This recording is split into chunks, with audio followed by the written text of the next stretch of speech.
¿Qué tal? ¿Cómo están ustedes? Bienvenidos a este webinario de IntelliJuris. Y un poco para hacer el contexto de este webinario, tuvimos ocasión en sesiones pasadas de analizar el primer proyecto de sentencia que presentó el ministro Luis Manuel Aguilar a propósito de una acción de inconstitucionalidad que se presentó ante la Corte. Como ustedes saben, por una serie de razones, el ministro retiró su proyecto de sentencia y tenemos ahora un nuevo proyecto. Y para analizar este proyecto, hemos invitado a Chisca Pou. Chisca, bienvenida. Hola. Chisca es profesora e investigadora ahora del Instituto de Investigaciones Jurídicas. Ella tiene una experiencia muy valiosa en la Corte, constitucionalista, doctora en Derecho por la Universidad Pompeu Fabra, investigadora del SNI. Bienvenida, Chisca, a este webinario. Y el doctor Alfonso Herrera, bienvenido, doctor. Pero, Alfonso es doctor en Derecho por la Universidad Complutense. Es, bueno, forma parte de la Escuela Judicial, del Tribunal Electoral del Poder Judicial de la Federación, y ahora es copresidente de AICON, esta Sociedad Internacional de Derecho Público. Bienvenido, Alfonso, y felicitaciones por tu reciente designación. Y bueno, pues son dos especialistas que nos ayudarán y canalizarán con nosotros este nuevo proyecto de sentencia, cuáles son los problemas de constitucionalidad que presenta y, por supuesto, también de convencionalidad. Como creo que es importante llevar a cabo una contextualización del proyecto y sus antecedentes, querido Alfonso, para iniciar esta exposición, si tú presentas este primer acercamiento y posteriormente vamos viendo las implicaciones y las derivaciones. Muchas gracias nuevamente por estar aquí con nosotros. no, al contrario, querido profesor, es un gusto estar aquí contigo, con Chisca, para analizar un tema que sin lugar a dudas es uno de los temas pues, más importantes que ha tenido la Suprema Corte si tomamos en cuenta este parteaguas que significó la reforma tan llevada y traída del 10 de junio de 2011. Probablemente tengamos aquí uno de los llamados leading cases de la Suprema Corte en esta ya 11ª época de la jurisprudencia, y que los antecedentes básicos que implican este asunto es que tiene la Corte, tuvo la oportunidad de recibir en la oficialidad de partes una demanda presentada por la Comisión Nacional de los Derechos Humanos, en donde se está controvirtiendo y se está presentando una argumentación tratando de demostrar la invalidez en un mecanismo que denominamos de control abstracto, que es precisamente una acción de inconstitucionalidad prevista en el artículo 105, fracción primera de nuestra Constitución. Lo que implica este control abstracto es el análisis que tiene que hacer la Suprema Corte a través de un método de comparación normativa. Es una suerte de escrutinio de compatibilidad lógica entre textos, lo que denominamos en la figura de la interpretación jurídica como una antinomia entre una ley secundaria y en este caso una ley suprema, como lo es, aunque puede resultar contradictivo denominarlo ley suprema, es una constitución que tiene, por supuesto, el carácter y la condición de supremacía frente a la ley secundaria.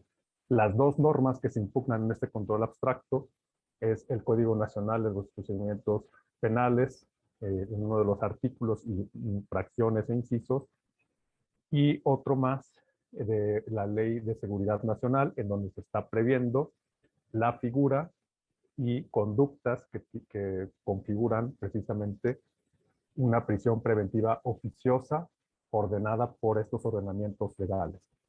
Lo que la Corte entonces tiene que analizar en esta confrontación de textos, la ley secundaria frente a la Constitución, específicamente el artículo 19, aunque hay otros involucrados, especialmente el principal lo es el artículo 19 de la Constitución, Un artículo importante porque forma parte del régimen del proceso penal es la posibilidad que establece nuestro órgano reformador de la Constitución a partir de otra reforma, por cierto, muy importante, es la reforma del 2008 en materia de proceso penal acusatorio, de ciertas conductas que la Constitución establece como hipótesis en las cuales procede lo que se denomina la prisión preventiva oficiosa. Esta figura, entonces, que está construida desde la Constitución, está siendo comparada en ese control abstracto con las conductas que el legislador secundario configuró a través de esta habilitación constitucional que le concede el artículo 19 al legislador, conductas que en específico el legislador secundario considera que son causa de procedencia de una prisión preventiva oficiosa. ¿Cuáles son esas conductas que tiene que analizar la Corte y que tiene que contrastar primero con el derecho y después con la restricción como un sistema interpretativo en la Constitución?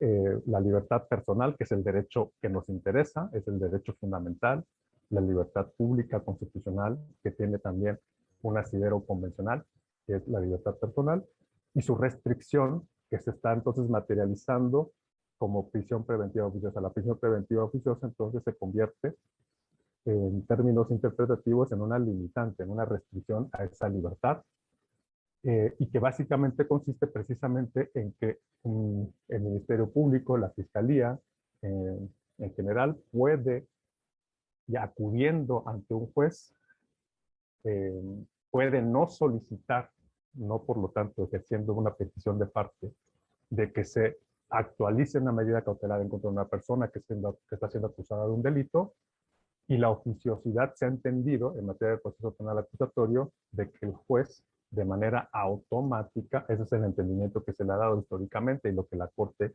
analizó en este primer proyecto, el juez tiene que entonces decretar esa medida cautelar en contra de esta persona sin justificación alguna y por lo tanto con un sentido de automaticidad en contra de la persona. ¿Cuáles son entonces las conductas que el legislador previó en el Código Nacional y en la Ley de Seguridad Nacional en las que procede la prisión preventiva oficiosa? Son el contrabando, dice el Código, y su equiparable, un conjunto de términos legales que utiliza para calificar el contrabando. En segundo lugar, la defraudación fiscal y su equiparable. En tercer lugar, una conducta más compleja, con un conjunto de acciones que está previendo el legislador, la expedición, la venta, la enajenación, la compra o adquisición de comprobantes fiscales que amparen operaciones inexistentes, falsas o actos jurídicos simulados. Hasta ahí lo voy a dejar porque el artículo es más complejo. Y el artículo 5 de la Ley de Seguridad Nacional complementa este régimen de restricciones a nivel legal materializadas en la prisión preventiva oficiosa, diciendo lo siguiente: para los efectos de la ley, son amenazas a la seguridad nacional, fracción 13ª, actos ilícitos en contra del fisco federal. El régimen entonces que está siendo analizado por la Corte desde el primer proyecto es este. Si ciertos delitos con connotaciones fiscales, por lo tanto, que tienen un impacto económico en contra del Estado recaudador, son susceptibles de una prisión preventiva oficiosa. Este es el tema que está planteándose en términos de control de validez que tiene que realizar la Corte y que tiene que comparar, entonces, si estas conductas establecidas por el legislador a nivel de ley secundaria, en estos dos ordenamientos, son compatibles o no con lo que establece la Constitución. Y el gran dilema es que la Constitución sí prevé la prisión preventiva oficiosa en una norma suprema, habilitando al legislador, además, a que defina conductas en el ámbito de la seguridad nacional para establecer la posibilidad, por lo tanto, la habilitación también de que las personas puedan sufrir prisión preventiva oficiosa con estas hipótesis. Me quedaría en esta primera intervención ahí como antecedente, digamos, contexto federal normativo que está planteándose en este caso. Muy bien, muchísimas gracias, Alfonso.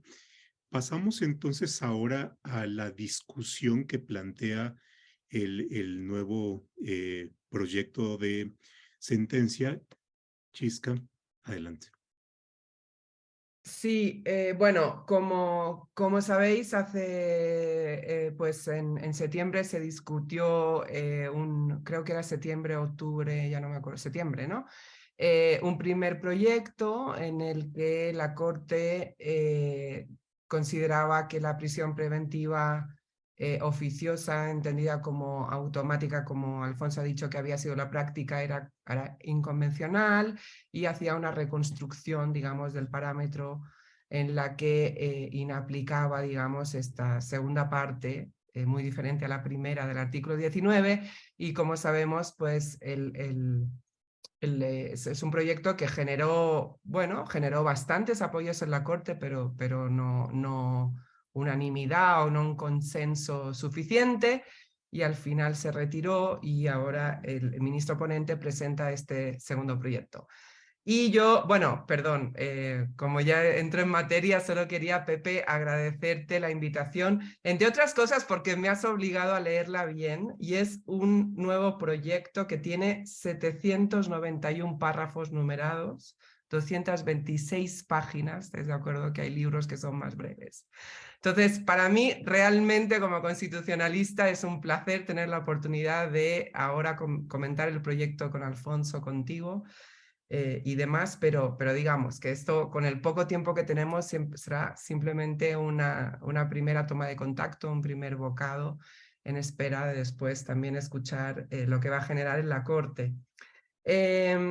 Yo bueno, el proyecto evidentemente está muy bien, o sea, yo ya empiezo a estar preocupada porque últimamente los proyectos de la Corte me gustan más que antes, y este no es la excepción porque, bueno, ¿cuál es la diferencia básicamente con el primero? Que ahora se hace una interpretación conforme de la segunda frase del 19, y a la luz de otros preceptos de la Constitución, en vez de decir que se inaplica, ¿sí?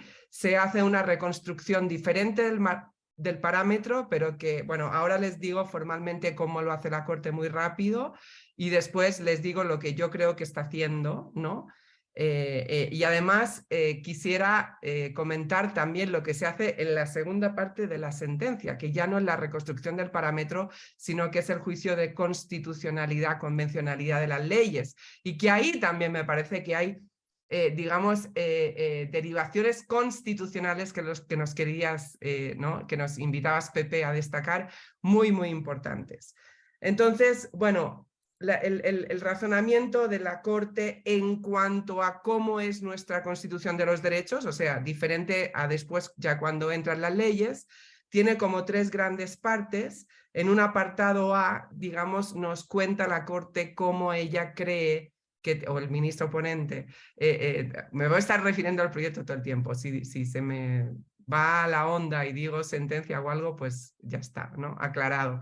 Pero en la primera parte un poco la Corte nos explica cómo tiene que funcionar, cómo funciona, qué es el parámetro constitucional convencional que tenemos, y dice cuatro cosas importantes que para entender eso hay que ver, bueno, dice eso, primero nos da como estas generalidades sobre el parámetro, después en el apartado B, a partir de los párrafos 190, 192, 193, nos dice cuáles son los ingredientes constitucionales y convencionales que uno tiene que poner en el parámetro bajo el cual va a analizar las leyes que están impugnadas por la Comisión Nacional de Derechos Humanos y por la minoría del Senado.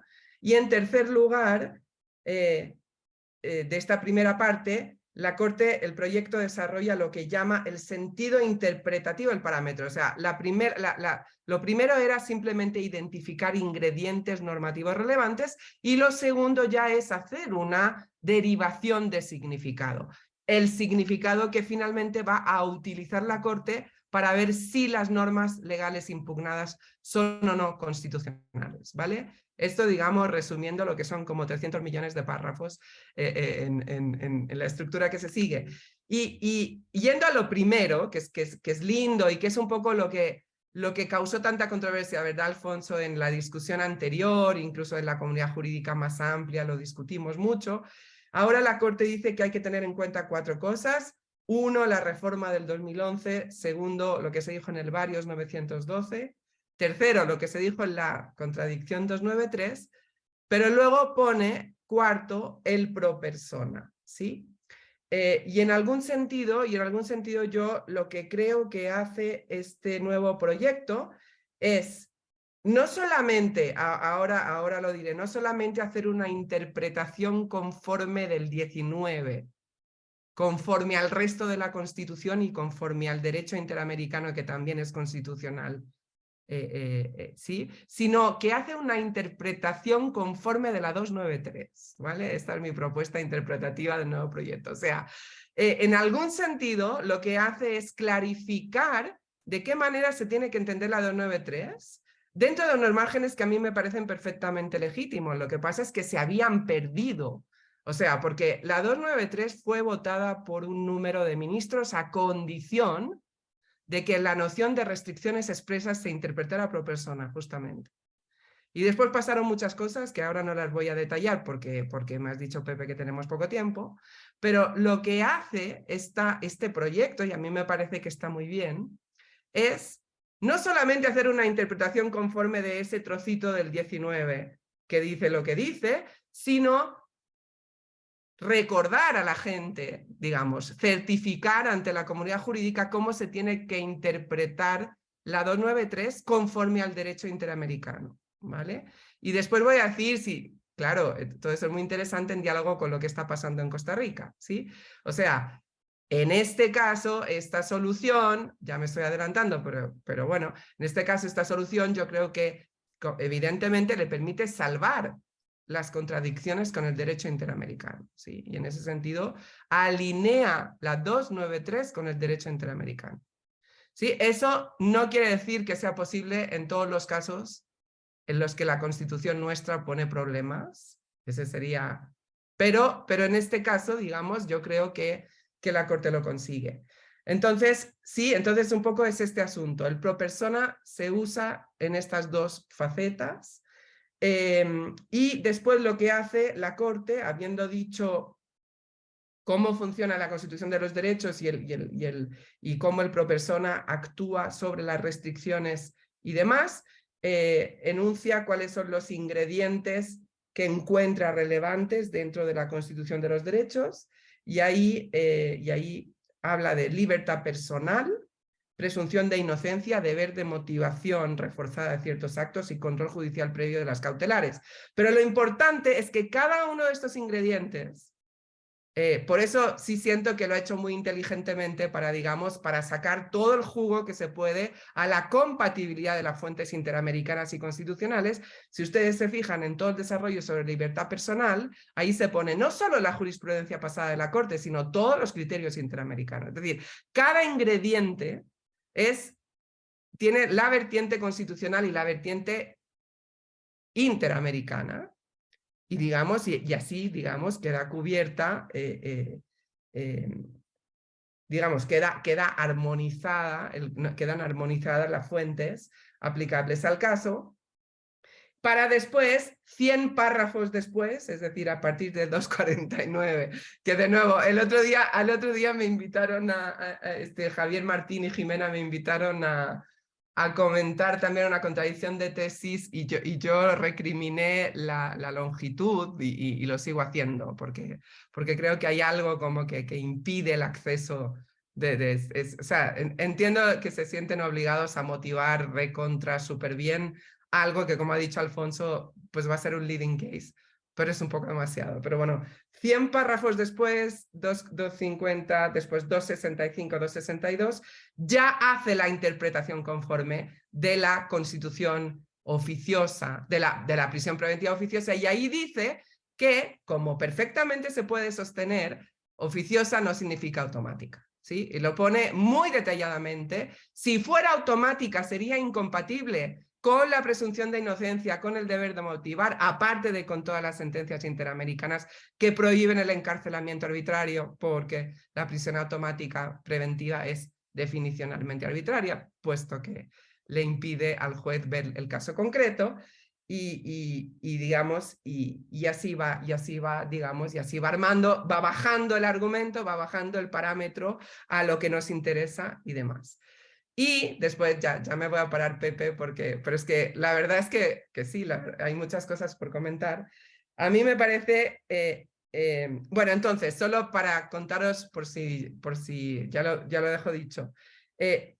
O sea, la ventaja de este proyecto es que efectivamente interpreta la 293, interpreta la Constitución mexicana de una manera tal que salva la contradicción con el sistema interamericano. ¿Sí? El problema es que esto no sabemos si va a ser posible en casos futuros, porque no siempre, aquí la clave de que oficiosa no significa automática le ayuda mucho a la Corte. Ahora, en otros casos la interpretación conforme puede ser más forzada, a pesar de que, como sabemos, en arraigo, ese caso que todos recordamos, porque un poco fue la que desvió la interpretación pro persona de la 293, incluso en ese caso el ministro Ortiz Mena intentó una interpretación conforme al derecho interamericano del arraigo, ¿no? Y era mucho más difícil. Entonces, aquí tal no sabemos. Ahora, lo que a mí me gusta es que, a pesar de que se centra en prisión preventiva oficiosa, no es verdad que no sirva, que no dé significado, que no dé guías para muchas otras cosas, ¿sí? O sea, yo sí creo que hace como un tour de force del pro persona que sirve más allá de este caso, ¿vale? O sea, sí siento que... Y ustedes dirán, bueno, ¿y la Corte tiene que hacer eso? Sí, tiene que hacer eso. No solo porque evidentemente yo hice la tesis con Owen Fis, que cree que los jueces no están para resolver conflictos, sino para decir lo que la Constitución dice y dar guías. Sino porque efectivamente da como una cantidad de cosas acerca de qué significa eso, no solo para los jueces y para la Corte, y ahí viene la segunda parte, y con eso me voy a callar, sino también qué significa para el legislador, ¿vale? Y voy a la segunda parte del proyecto porque es interesantísimo. Ahí lo que dice la Corte es que haya restricciones, porque claro, hasta ahora solo nos ha dicho la Corte que prisión preventiva oficiosa no significa automática, sino que significa, perdón por los que no la han leído, que no, Alfonso y yo estamos tan metidos, sino que significa que en ciertos casos el juez, aunque el fiscal no lo haya pedido, de oficio abre el debate sobre si es necesario o no. Pero luego la Corte da 5 millones de razones por las cuales es constitucional y convencionalmente obligado a ser súper restrictivo, ¿no? Y pone unos parámetros de excepcionalidad, legalidad, necesidad, estricta proporcionalidad. Pero luego en la segunda parte, cuando ya juzga, como decía Alfonso, estas leyes que lo que hacen es considerar que los delitos fiscales que ha numerado Alfonso son seguridad nacional. Y claro, y eso hace entonces que el 19 permita dictar prisión preventiva, que ya no va a ser automática, solo va a ser oficiosa en el sentido de que se va a abrir un debate sí o sí entre las partes y el juez va a determinar, ¿sí? Pero lo que dice la segunda parte del proyecto que me encantó es, vale, pero esto, si le queremos llamar, que le llama al proyecto las restricciones expresas, tipo lo del 19 interpretado como hemos dicho que se interpreta, solo le dan, y ahí, bueno, sí voy a criticar porque dice, solo le dan asidero constitucional al legislador para decir ciertas cosas. Yo hubiera dicho técnicamente, más claramente, le dan competencia, pero como sabemos, para que una ley sea constitucional o para que cualquier norma, aquí estamos con un administrativista, pero bueno, es todavía más importante en constitucional, no basta que la autoridad sea competente, sino que además tiene que respetar el procedimiento prescrito y tiene que respetar los límites sustantivos. Entonces, esa parte es muy importante porque le dice al legislador, sí, tú tienes competencia cuando tú ves ahí una cierta restricción expresa, significa que puedes legislar cosas, pero no las puedes legislar como sea. Y tú estás tan vinculado, legislador, a lo que dice la Consti, que ya te he explicado qué es lo que dice, y también estás vinculado, y ahí hace unos desarrollos increíbles, y después, Pepe, vas a tener que invitar aquí a los penalistas, a todo el mundo, ¿vale? Que de todas maneras te digo, si tuviéramos tiempo yo también tengo mucho por decir, pero allí hace una cosa que le dice al legislador, perdóname, pueden legislar penalmente, pero la Constitución y la Convención Americana no admiten derecho penal del enemigo al punto de pensar que hacer una factura falsa o lo que sea, que además en los casos concretos el daño social puede ser muy... Eso es seguridad nacional. No, no puedes decir sustantivamente lo que sea porque la Constitución te pone límites, así seas competente para legislar. No puedes pasarte 4 pueblos, como dicen en España, porque fíjate... Lo que tenemos aquí en términos de derecho penal conforme con la Constitución tiene que ser más mínimo, más garantista y demás. Fíjate la diferencia, le dice el proyecto, entre seguridad nacional, seguridad interior y seguridad pública. Fíjate, ¿qué más le dice? Fíjate, hace otra distinción. Claro, fíjate que delincuencia organizada no puede ser cualquier cosa. Y eso es increíble también, el acotamiento de que el legislador no puede convertir en delincuencia organizada cualquier cosa. Lo cual es muy importante porque realmente lo que hemos visto en los últimos tiempos es la emisión de una batería de leyes, es decir, solo en el 2019... Acuérdense, la ley del registro de detenciones, la ley de la Guardia Nacional, la ley del uso de la fuerza, todas con unas cosas que son verdaderamente como un derecho de excepción metido ahí. O sea que es muy importante lo que está haciendo la Corte en términos de acotación, de que no porque... Y además tiene razón, la Constitución pone condiciones al contenido, muchísimas, y la Constitución incluye también derecho interamericano. En fin, no sé si he sido muy clara porque es como una parte, pero quería también, esta segunda parte me parece muy importante. La tercera parte, la de los efectos, también ahí hay cosas como que comentar y eventualmente que discutir, pero pues lo dejo aquí para que después, digamos, saquemos algunos hilos más concretos si quieren y no monopolizar. Sí, y retomamos estos puntos que dejas ahí, o estos hilos sueltos que hay que retomarlos para hacer los amarres.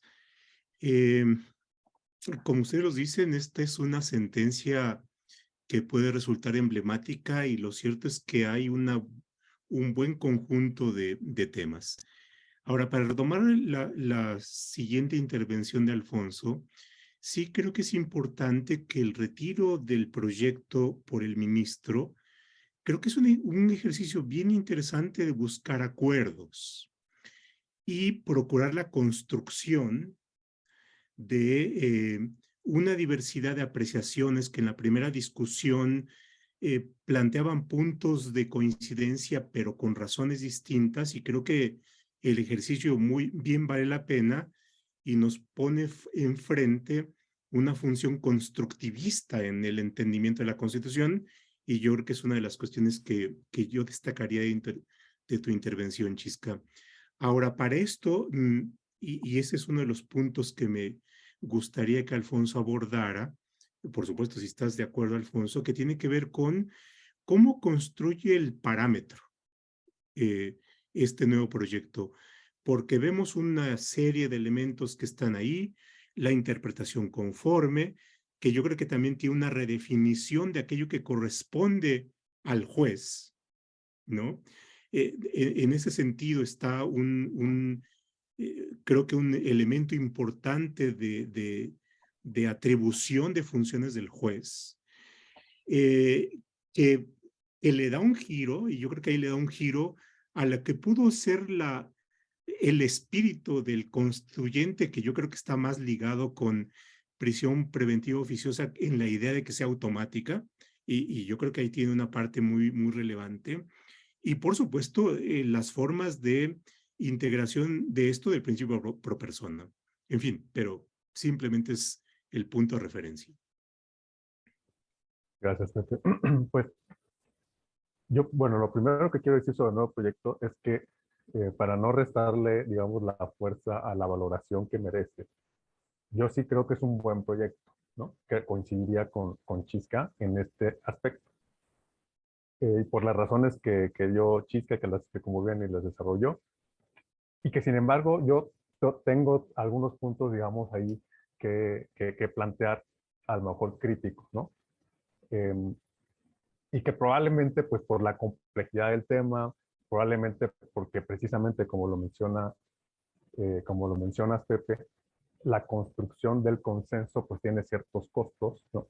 Uno de esos costos es precisamente buscar las avenidas interpretativas que permitan pues una facilitación en el entendimiento precisamente a la hora de votar una decisión tan compleja. Pero no me quiero quedar con las ganas de poner ahí los puntos que pueden ser titubeantes probablemente del proyecto y que sí son muchos menos que los que se presentaban en el primer proyecto. Yo respecto al primer proyecto comentaba que no me parecía correcto interpretativamente que se colocara la Constitución como un objeto de control, como lo hacía el primer proyecto, y llegando a la conclusión de que había que inaplicar la parte que tumorosa, como le decía yo, frente al derecho interamericano. Como finalmente sucede, creo que el proyecto, el segundo, ya corrige este problema, ya construye, como lo dice Pepe, el parámetro de validez de manera adecuada, me parece, como debe ocurrir, como norma superior del ordenamiento que es la Constitución. Lo único que podemos hacer con ella es construirla como parámetro, nunca colocarla como un objeto de contraste frente al derecho internacional, sino compatibilizarla, complementarla, construirla como parámetro, como finalmente este proyecto lo hace. Me parece que lo hace de manera correcta, de manera exitosa en ciertos puntos. Las dudas que me quedan a mí es que la primera de ellas es que construye la interpretación conforme, en efecto, eh, del parámetro, lo voy a decir así, de validez, utilizando, digamos, una argumentación que si yo la traslado a la legislación secundaria, al Código Nacional de Procedimientos Penales y a la Ley de Seguridad Nacional, pues probablemente podríamos incluso, con ese razonamiento, salvar la constitucionalidad de esa legislación secundaria. Porque lo que nos dice el proyecto es que no hay que entender una automaticidad de la prisión preventiva oficiosa. Si el legislador detectó y seleccionó ciertas conductas como las que mencionamos, que tienen que ver casi todas ellas con cuestiones de hacienda pública, y las coloca allí como posibles conductas que ameriten la prisión preventiva oficiosa, entonces los jueces no tienen automáticamente que dictarla si el entendimiento del parámetro es este. Si yo le aplico ese estándar a la legislación secundaria, entonces yo podría interpretar de conformidad a la legislación que estoy analizando su validez. Y no tendría, digamos, lógica que yo dejara de aplicarle la interpretación conforme a la legislación secundaria que ya construí en el parámetro de validez, ¿no? Por lo tanto, creo que debió haber sido más ambicioso la interpretación, mucho más allá de solo utilizar la interpretación conforme y decir que no alcanza, por supuesto, porque la parte que a mí me coloca en la disyuntiva es que no se alcanza a comprender del todo por qué no puede interpretar de conformidad de la legislación secundaria si no es automática.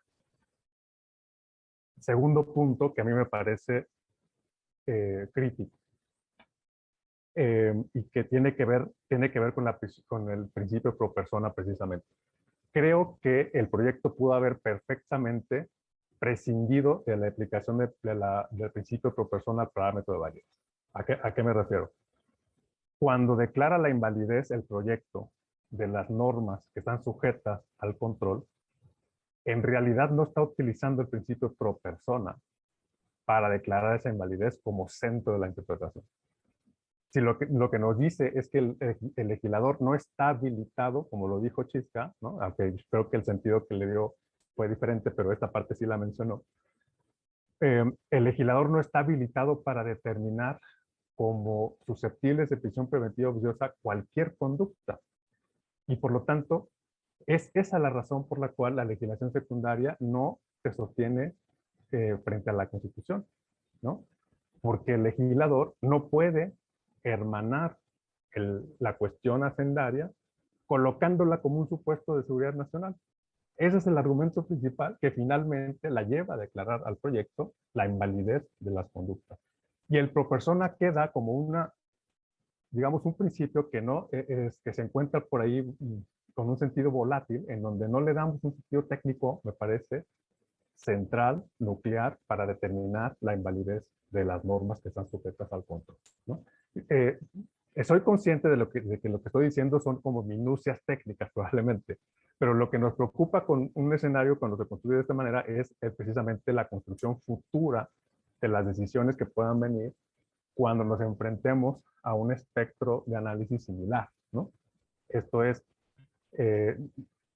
cuando tengamos que en efecto colocarnos en el entendimiento del pro-persona y volver a tener que hacer un ejercicio de control como este, ¿no? Creo que el pro-persona aquí no queda del todo claro cómo tiene entonces un sentido fuerte para poder entenderlo como un argumento que me permita, en efecto, nuclearmente utilizarlo para determinar la invalidez, porque, insisto, finalmente el proyecto lo que hace es centrarse en otro argumento, ¿no? Es decir, pudo haber prescindido entonces de pro-persona, pudo haber prescindido de interpretar la prisión preventiva oficiosa como no automática, y al final decir lo mismo, es decir, que las normas no son constitucionales porque el legislador no está habilitado para construir conductas, digamos, de manera amplia, y porque finalmente los delitos fiscales no pueden ser, me parece que ahí está el corazón del proyecto desde mi punto de vista, porque los delitos fiscales no pueden ser nunca considerados, ¿no?, como cuestiones que tengan que estar relacionadas con la seguridad nacional. Ahí está el argumento de la inconstitucionalidad, y por lo tanto, pues también el derecho interamericano, si bien es cierto que se menciona al principio, finalmente, pues tampoco tiene nada que decir al respecto, ¿no? Por eso decía yo que se puede haber prescindido de estos grandes puntos que son los que a nivel constitucional nos interesan mucho, que tengan, digamos, una construcción sólida hacia el futuro, y finalmente quedan, digamos, en una cuestión que probablemente no está del todo contundentemente construida, pero bueno, es una lectura que finalmente yo le doy al proyecto, que probablemente salga a la luz ahora que tenga que debatirse y votarse nuevamente. Gracias, Alfonso. Chisca, dejaste algunos hilos sueltos en tu primera intervención y son hilos como para seguir tejiendo el argumento, ¿no? Uno de ellos que me llamó poderosamente la atención tiene que ver con esta serie de consideraciones sobre la excepcionalidad, y aquello que se considere como de seguridad nacional tiende hacia excepcionalidad. Y ahí yo creo que tiene un gran valor en los casos que pueden venir, en donde la consideración de seguridad nacional tiene un punto central en esto. Pero más allá de lo que me interesa, sí me gustaría que siguieras tejiendo ahí con los cabos sueltos que dejaste.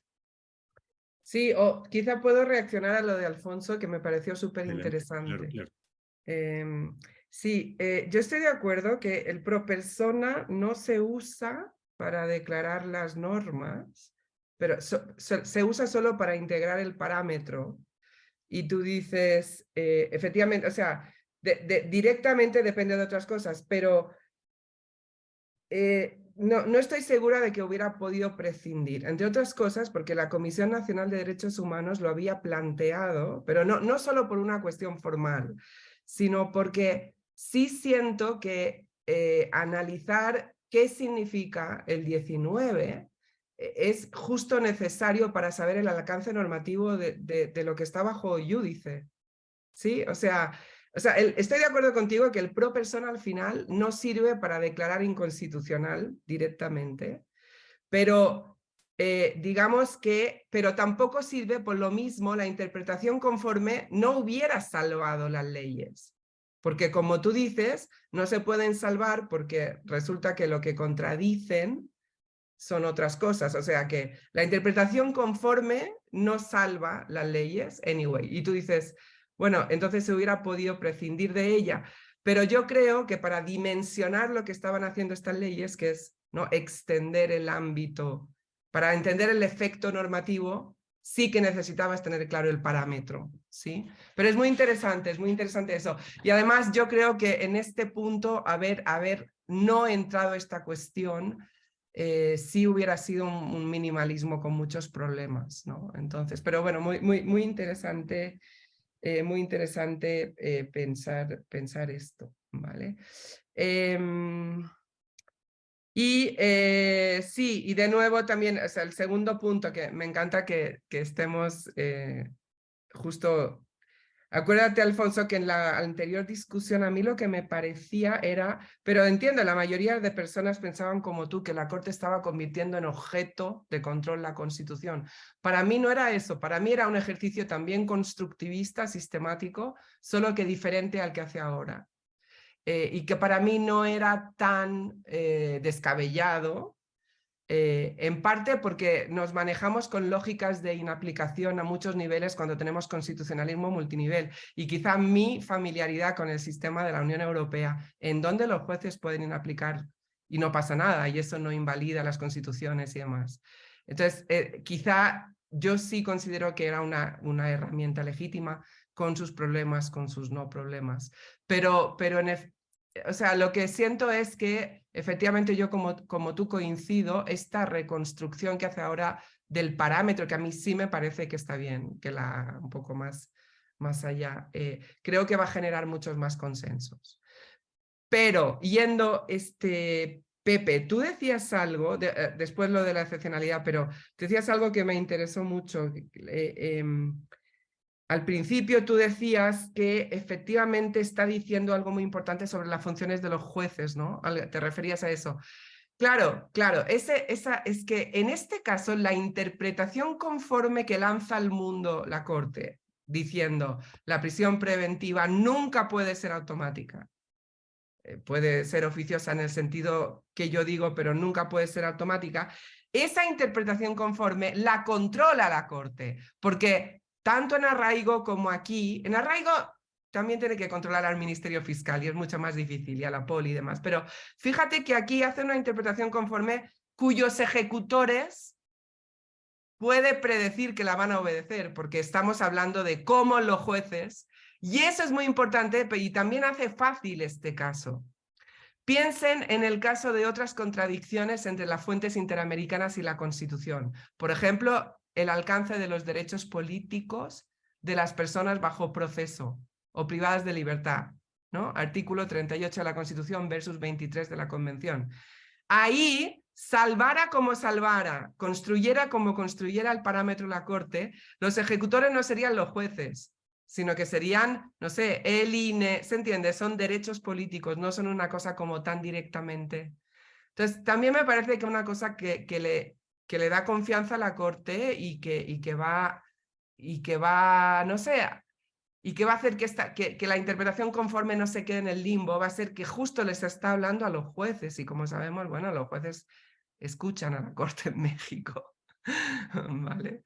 Pero bueno, a mí en general, todo ese mensaje de excepcionalidad, todo ese mensaje, a ver, es que a mí me parece muy necesario todo eso, porque todo eso, Pepe, es una reivindicación de una parte de la Constitución frente a la otra, ¿sí? O sea, en los hechos, los poderes públicos hacen prevalecer esas partes de la Constitución que en el fondo, digamos, son como un socavamiento de los cimientos de una constitución liberal, democrática, social y demás. Y entonces aquí es como decir, bueno, perdón, pero también en nuestras normas más altas tenemos normas que nos dicen que ciertas cosas legislativamente no se pueden hacer, que ciertas cosas tienen que ser solamente aplicadas bajo parámetros de estricta proporcionalidad, de excepcionalidad, etcétera, etcétera. Entonces, o sea, para mí esto es una reivindicación de las muchas normas constitucionales y convencionales que son burladas por la legislación de desarrollo, ¿sí?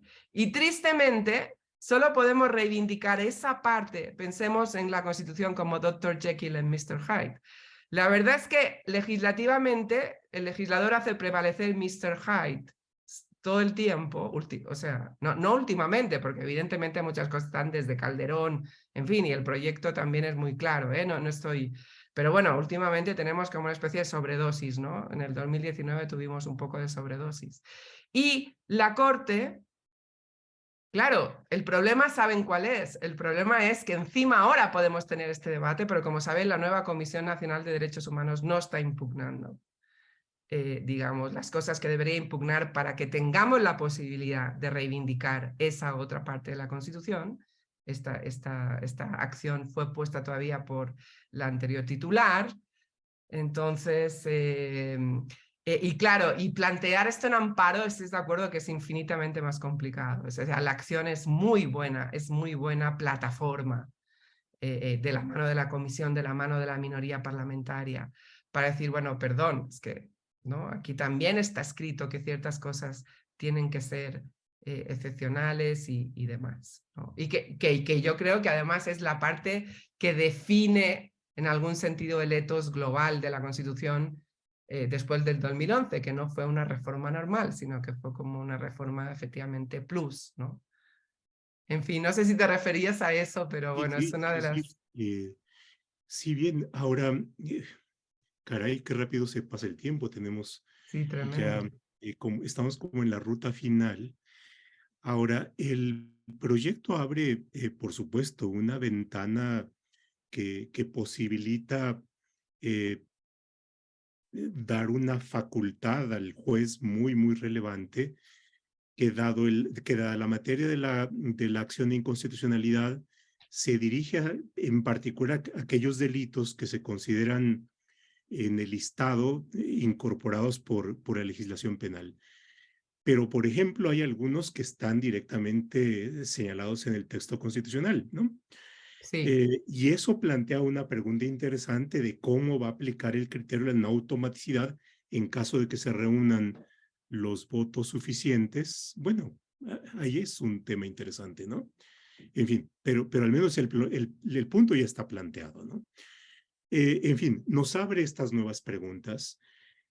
No quiero dejar pasar un poco aquí, aprovechando la experiencia, pareciera ser que hay mayor posibilidad de que se reúnan las mayorías suficientes. Ojalá, al menos ese es mi deseo. Pero, Alfonso, en esta perspectiva, ¿qué problemas puedes tú ver eh, en lo que resuelve, pero también en lo que deja abierto el proyecto en caso de que prospere? Sí, bueno, en efecto, precisamente una de las preocupaciones que planteé en mi anterior intervención tenía que ver con la perspectiva, ¿no? Aquí la Corte escudriñó de tal manera, bueno, el proyecto, ¿no? El proyecto escudriña de tal manera el problema jurídico que le permite sortear y finalmente declarar la invalidez a partir de estos planteamientos que hemos desarrollado. Pero pensemos, como lo dices, Pepe, que la legislación después reproduzca una conducta que está expresamente establecida en la Constitución. Es decir, que no esté nada más habilitando al legislador a construir la conducta susceptible de prisión preventiva oficiosa. Y esto no, y precisamente el problema de reproducción literal en la ley secundaria es el que no queda resuelto con el proyecto. Ahí no. es donde yo digo que no fue contundente, ¿no? Y voy a aprovechar para yo decir, pues, la tesis que he venido, digamos, tratando de plantear, ¿no? Y que es precisamente casar el estándar constitucional con todo el compromiso con el estándar convencional.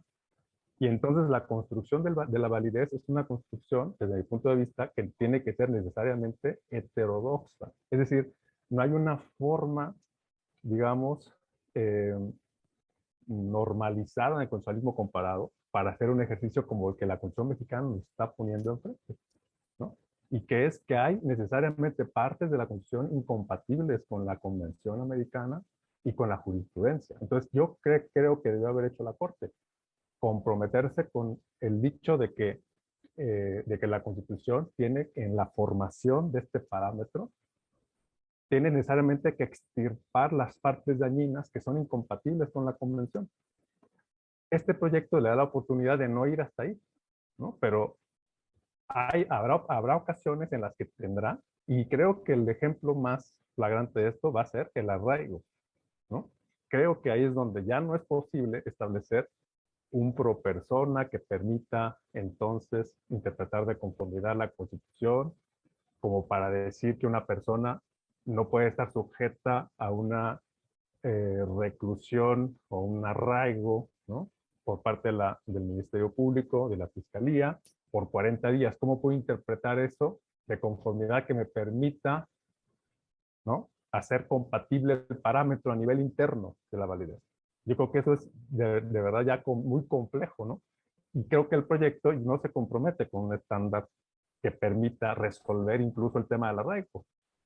Pero Entonces, entonces, perdón que me meta, Alfonso, pero no, entonces, adelante. ¿qué debería hacer? Porque en el pasado se comprometía en el sentido que tú decías, inaplicando esas partes que dices que hay que extirpar. ¿Qué tendría que hacer la Corte? ¿Solamente dar una invitación al constituyente permanente a que reforme? Algo dialógico. A mi juicio, tendría que... No en este caso, en los otros, que estoy de acuerdo contigo, arraigo, o sea, sí. Yo creo que ahí tendría que decir, es decir, tendría que comprometerse a decir, hay un tumor ahí insalvable y que es incompatible a nivel interno del parámetro. Y por lo tanto, aquí lo que, claro, el resultado es la inaplicación, pero no hablar técnicamente de una inaplicación, sino que está construyendo lo que tiene por fuerza que establecer como parámetro. Y en ese parámetro tiene que resolver las contradicciones internas. Por lo tanto, en esa resolución de contradicción interna, pues tiene que extirpar el tumor y decir, el arraigo simple y sencillamente no es compatible con la convención y por lo tanto, pero eso, digamos, me está llevando a mí a construir un parámetro que permita la libertad personal en los términos en los que dice la jurisprudencia interamericana. Y el elemento de refuerzo para mí importante es si es que la Corte diga en esta construcción heterodoxa que digo que tiene que hacer. Si yo avalo que la Constitución se lleve a todos los efectos en materia de arraigo, condeno al Estado mexicano a nivel interno a que venga una sentencia que decrete la responsabilidad internacional del Estado mexicano. Y eso tiene que ser un argumento jurídico. Es decir, traer el derecho internacional, la Corte convertirse en un agente de interpretación del derecho internacional, decir que está obligado por el convenio de Viena de los derechos de los tratados, decir que hay un compromiso del Estado mexicano, decir que la consecuencia tendrá necesariamente, si lo resuelve de otra manera, la condena, y eso tiene que ser un argumento, ¿no?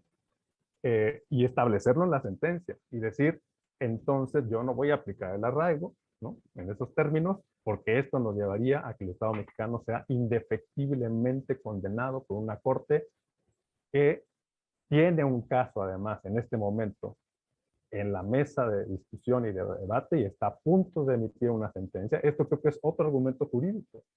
Es decir, no es eventualmente llegará un caso en el que probablemente va a resolver. No, la Corte Interamericana es un hecho notorio y manifiesto que tiene un caso en donde está analizando esta figura y eso tiene que ser un aliciente jurídico para que la Corte de México evite la responsabilidad internacional del Estado mexicano. Y ahí es donde yo digo, volviendo a este proyecto de la prisión preventiva oficiosa, que la Corte debió haber dicho eso, ¿no? Y debió haber establecido, de una vez por todas, digamos, que hay que evitar el compromiso, romper el compromiso interamericano y decir que simple y sencillamente la construcción del bloque, esa parte no podrá tener efecto, ¿no? Claro, por eso dije, es una construcción heterodoxa de un parámetro de validez.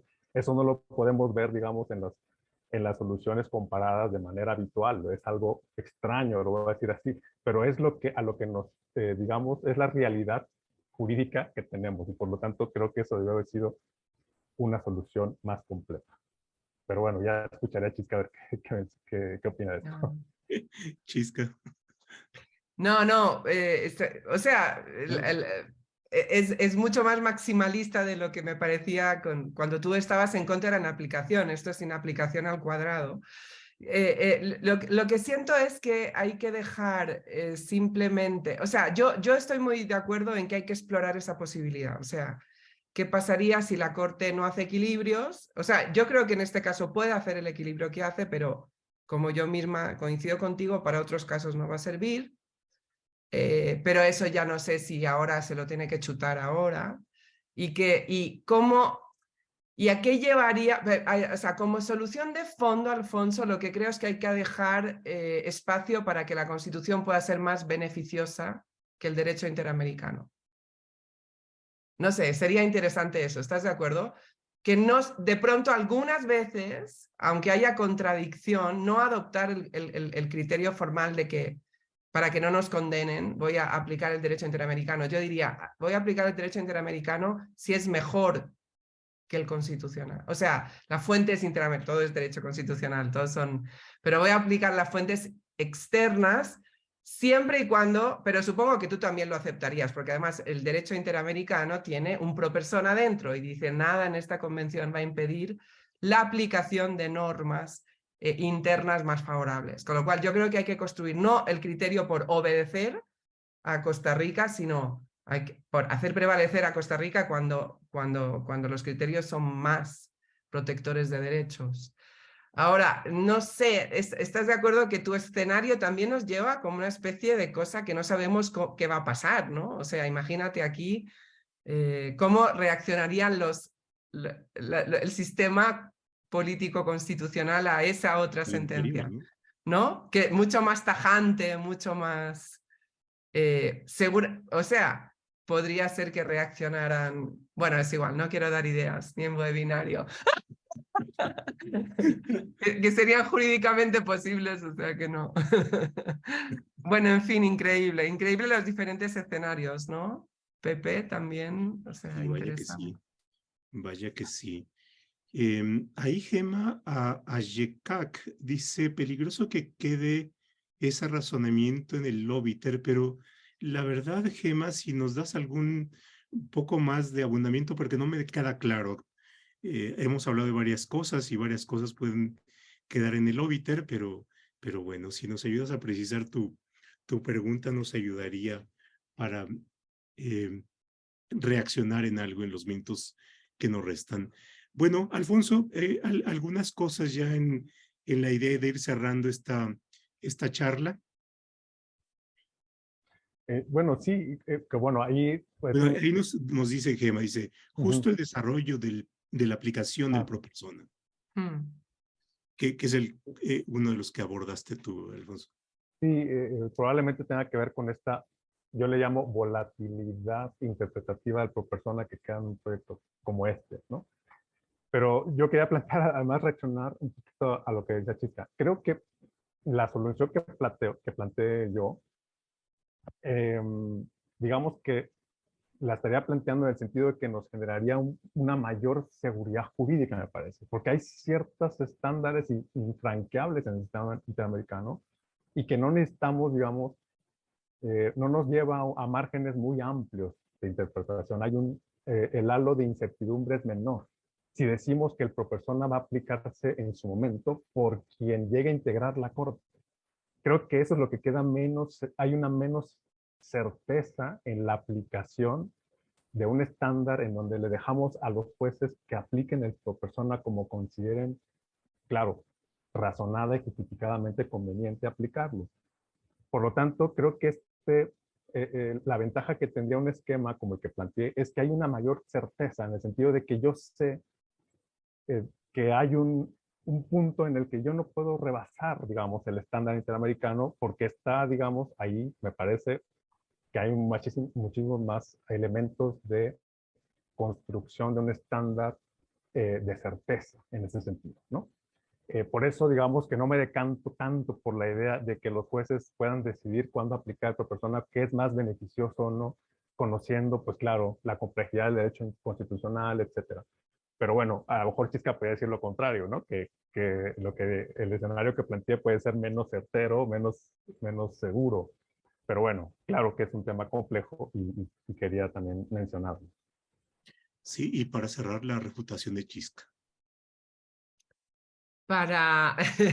no, es que estamos explorando juntos. Claro, No, claro. no, justo. Es, sí, efectivamente lo que hay que medir es qué tipo de señal hay que dar, qué tan potente tiene que ser, qué tan potente tiene que ser para que sea políticamente viable para la Corte darla y que al mismo tiempo esté fundada. Es decir, yo evidentemente, solamente me parece bien el equilibrio de esta vez porque creo que es jurídicamente viable, ¿sí? Pero no resuelve... no resuelve todo, pero creo que digamos que da suficientes señales aplicativas para que esté, no sé, satisfecha. Pero sí, es decir, esto va a continuar. Y quizá una manera de cerrar, Pepe, yo lo llevo diciendo mucho, pero es que, a ver, los pobres ministros y ministras se tienen que comer con patatas algo que es fruto de la irresponsabilidad de personas que mantienen en la Constitución cosas incompatibles. Es decir, es muy complicado lo que tiene que hacer la Corte, porque efectivamente hay cosas que no deberían estar juntas, como ha dicho Alfonso, ¿no? Entonces, bueno, es casi una cosa heroica, ¿no? Como tú decías, Pepe, este ejercicio de reconstrucción. A ver, la Suprema Corte está para construir la Constitución, nunca ha sido sencillo, no lo es en ningún país, pero este tipo de cosas son... Y todo esto tiene que ver, evidentemente, con el hecho de que tenemos una Constitución tan reformada, pero claro, gracias a las reformas también tenemos la reforma del 2011. En fin, estamos en medio de 1000 path dependencies con las cuales tiene que lidiar cada día la Corte y bueno, creo que no hay una solución perfecta y a mí en particular me ha servido muchísimo esta exploración que hemos hecho para aquilatar mejor, ¿no? Pros y contras, porque creo que todas las soluciones efectivamente tienen pros y contras.